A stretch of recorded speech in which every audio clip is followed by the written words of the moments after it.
Well, in closing, what is some of the advice that you would give to some of the young people coming up in the capital of Confederacy, as well as young 5%ers? I think the easiest thing to do is just find your people. And like with the 5%ers, it's like a community. I feel like that's the biggest thing and most important thing, is just finding a community. You go to, like when I go to school, I find a group of black people that I can share common things with, because there's not many black people there. So you find that common group that share the same values as you, and that's the easiest way to get through. Like, peace. What do you have to like add on in terms of, like, you know, being a father and being a father in the capital of Confederacy, being a black father in the capital of Confederacy, and being a 5%? Well, being a father, the capital of Confederacy, well, A black father. That's even more prevalent. I think that it's all wrapped up, you know what I mean, in one of the reasons why I wanted to, you know, work in the school system, so that, you know what I mean, they could see the positive image of a black man. They didn't see a man with his pants hanging down, you know what I'm saying, not gloomy. Give you an example. I started substitute teaching maybe back in Wisdom, Cipher, Knowledge, Culture, you know, 2014.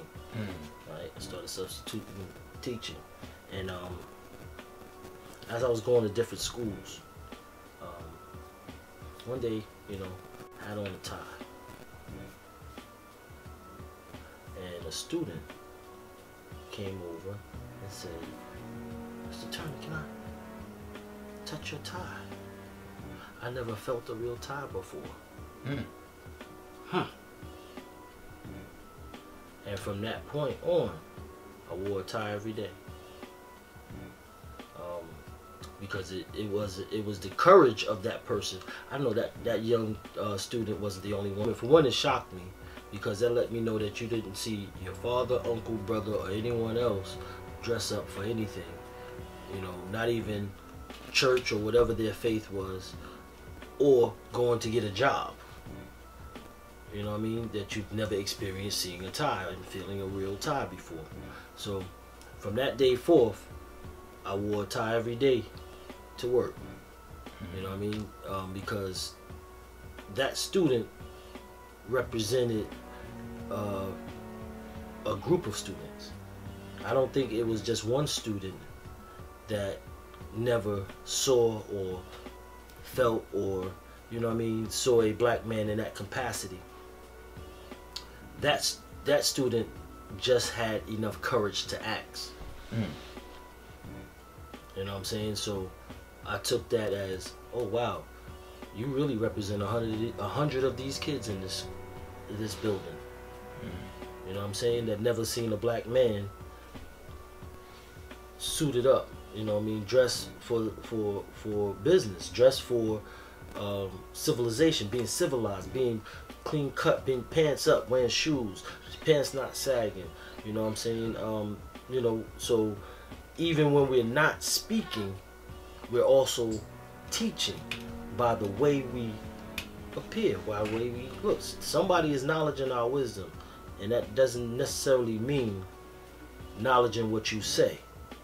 They're acknowledging the way you walk, the way your mannerism, you know what I'm saying, what you have on,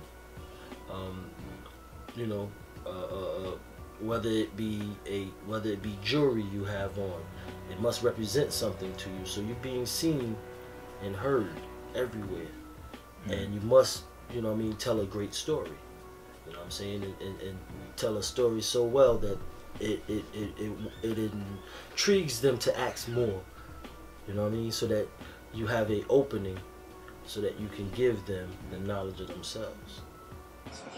If Mecca did this.